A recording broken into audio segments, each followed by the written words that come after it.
Assalamualaikum warahmatullahi wabarakatuh. Baik rekan-rekan semua, pada kesempatan kali ini kami akan mempresentasikan mengenai pendanaan gabungan atau hybrid financing. Namun sebelumnya, saya akan perkenalkan dulu anggota kelompok saya. Yang pertama adalah saya sendiri, yaitu Faisal Aziz Alansari, dan juga rekan saya ada Bapak Aji Muhammad Kurniawan. Untuk mempersingkat waktu, mari kita langsung membahas materinya.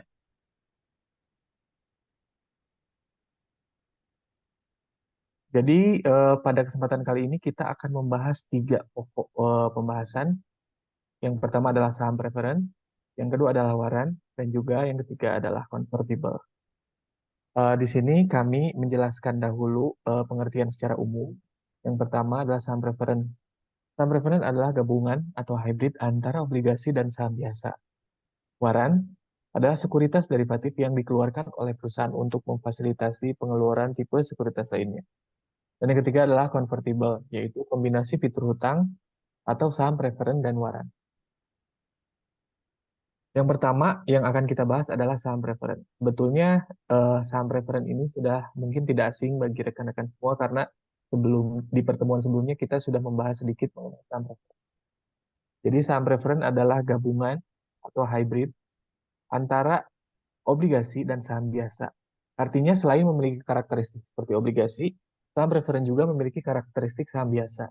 Tidak seperti bunga utang, dividen preferen tidak dapat dikurangkan oleh perusahaan penerbit. Jadi, saham preferen memiliki biaya modal lebih tinggi daripada utang. Dengan memiliki saham preferen yang beredar, perusahaan yang terancam bangkrut memiliki peluang untuk mengatasi kesulitan. Jadi, saham itu secara umum bisa dibagi dua, seperti yang sudah rekan-rekan ketahui. Yang pertama adalah saham biasa dan yang kedua adalah saham preferen. Jadi, perbedaan umum antara kedua saham ini adalah saham preferen ini dividennya dibagikan lebih awal daripada saham biasa. Lalu jenis saham preferen ada dua, yaitu yang pertama adjustable rate preferred stock atau ARPS, dan yang kedua adalah saham preferen pasar lelang. Yang pertama, dividen ARPS ini dibayarkan sesuai rasio sekuritas kas. ARPS dianggap sebagai investasi perusahaan jangka pendek yang nyaris sempurna karena hanya 30% dividen yang dikenai pajak korporasi. Dan fitur rasio yang mengambang dapat menjaga perdagangan isu di dekat par. Lalu, saham referen pasar lelang.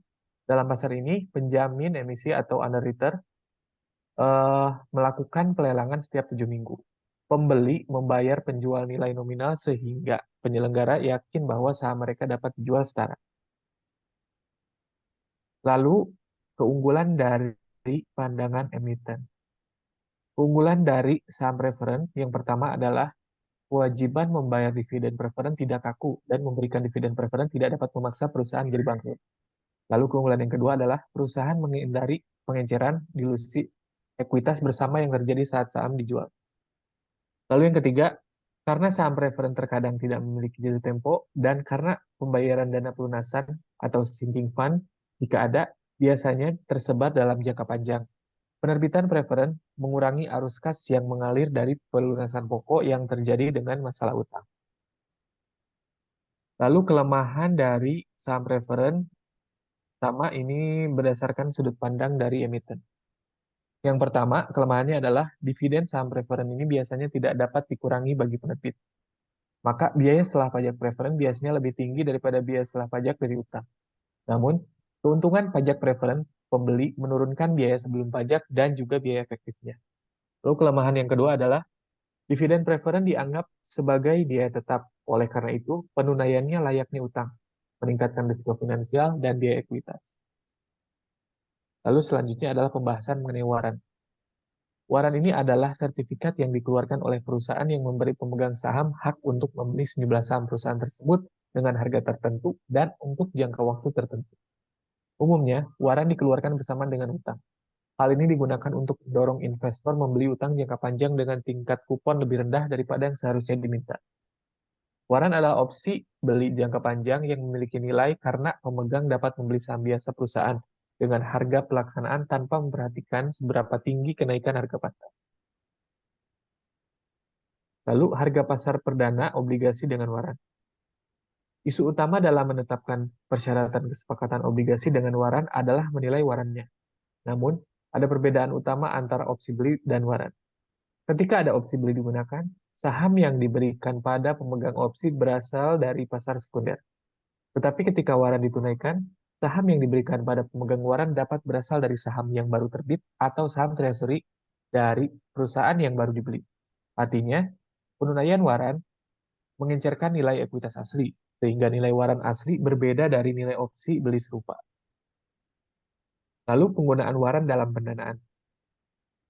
Waran pada umumnya ditunaikan oleh perusahaan kecil yang mengalami pertumbuhan cepat, seperti sweeteners ketika menjual utang atau saham preferred. Perusahaan semacam ini dianggap berisiko sehingga obligasinya dapat dijual dalam rasio kupon tinggi. Untuk menghindarinya, perusahaan biasanya menawarkan waran bersamaan dengan obligasi. Waran yang ditawarkan bersama obligasi memungkinkan investor untuk membagi pertumbuhan perusahaan.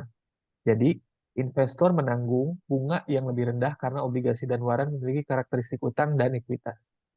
Fitur waran yang lain adalah menghasilkan dana jika dana tersebut diperlukan. Kebutuhan perusahaan akan modal ekuitas baru akan menaikkan harga saham dan mendorong penunaian waran. Dengan demikian, perusahaan akan memperoleh kas yang itu. Yang selanjutnya adalah biaya komponen obligasi dengan waran.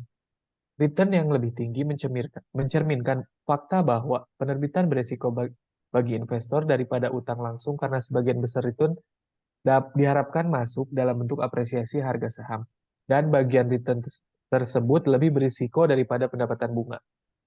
Tingkat return yang diharapkan bagi investor sama dengan biaya sebelum pajak untuk perusahaan. Hal ini berlaku untuk saham biasa, obligasi langsung, dan saham preferen. Dan juga berlaku untuk obligasi yang dijual dengan waran. Baik, materi selanjutnya akan disampaikan oleh Bapak Aji. Kami persilakan. Baik, terima kasih Pak Faisal. Kami coba lanjutkan pembahasan terkait convertible ya, di mana kombinasi fitur hutang atau saham preference dengan waran. Sekuritas konvertible adalah obligasi atau saham preferen dalam kondisi tertentu dapat ditukar dengan saham biasa sesuai dengan opsi pemegangnya. Tetapi pertukaran ini tidak dapat memberikan modal baru. Kemudian utang ini hanya digantikan dalam neraca oleh saham biasa. Pengurangan utang atau saham preferen ini tentu akan menguatkan keuangan perusahaan dan mempermudah penambahan modal yang memerlukan tindakan terpisah. Rasio konversi dan harga konversi. Rasio konversi adalah jumlah pembagian saham yang akan diterima oleh pemegang obligasi setelah dikonversi, sedangkan harga konversi merupakan harga efektif yang dibayarkan investor untuk saham biasa ketika konversi terjadi. Nah, secara umum, harga konversi dan rasio konversi bersifat tetap selama umur obligasi, meskipun terkadang terdapat harga konversi naik. Faktor lain yang dapat menyebabkan perubahan harga dan rasio konversi adalah fitur standar hampir semua konvertible. Fitur ini melindungi konversi terhadap dilusi dari pemecahan saham, dividen saham, dan penjualan saham biasa dengan harga di bawah harga konversi. Selanjutnya, kita akan lihat keuntungan dari sudut pandang emiten terkait penggunaan konvertible dalam pendanaan. Yang pertama, seperti obligasi dengan waran, menawarkan kesempatan kepada perusahaan untuk menjual utang dengan tingkat bunga rendah sebagai imbalan untuk pemberi memegang obligasi kesempatan untuk berpartisipasi dalam kesuksesan perusahaan jika berhasil dengan baik. Dalam arti tertentu, konvertible menyediakan cara untuk menjual saham biasa dengan harga lebih tinggi dari harga yang berlaku saat ini. Di sisi lain, ada kelemahan yang disampaikan menurut penerbit terkait dengan penggunaan konvertible dalam pendanaan. Yang pertama, meskipun penggunaan obligasi konversi dapat memberi perusahaan kesempatan untuk menjual saham dengan harga lebih tinggi dari harga di mana produk tersebut dapat dijual saat ini, jika harga saham meningkat, perusahaan akan lebih baik jika menggunakan utang langsung, walaupun harganya lebih tinggi dan kemudian dijual saham biasa dan mengembalikan utangnya. Yang kedua, konvertible biasanya memiliki suku bunga kupon rendah, dan keuntungan dari utang berbiaya rendah ini akan hilang saat konversi terjadi. Yang ketiga, jika perusahaan benar-benar ingin meningkatkan modal sendiri, dan jika harga saham tidak cukup naik setelah obligasi diterbitkan, maka perusahaan akan terjebak dengan hutang. Kemudian, perbedaan dari biaya konvertible dan agensi.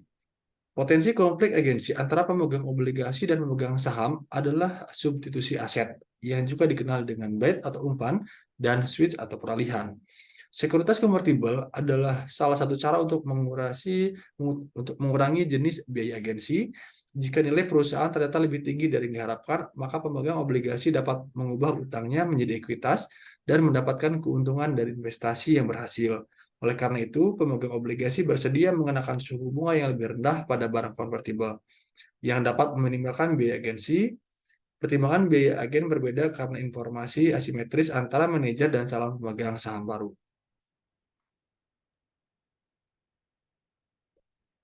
Sekarang mari kita lihat perbandingan antara waran dan konvertibel. Yang pertama, pelaksanaan waran membawa modal ekuitas baru, sementara konversi konvertibel hanya menghasilkan transfer akuntansi. Yang kedua, mengenai fleksibilitas. Kebanyakan konvertibel mengandung ketentuan penjualan yang memungkinkan penerbit mengembalikan uang pinjaman atau memaksa konversi, tergantung pada hubungan antara nilai konversi dan harga panggilan. Yang ketiga, perusahaan yang menerbitkan utang dengan waran lebih kecil dan lebih beresiko daripada yang mengkonversi barang konvertibel. Pembiayaan obligasi dengan waran memiliki biaya penjaminan yang mendekati biaya rata-rata tertimbang, yang terkait dengan masalah utang dan ekuitas. Sementara biaya underwriting untuk konvertibel lebih mirip dengan utang langsung.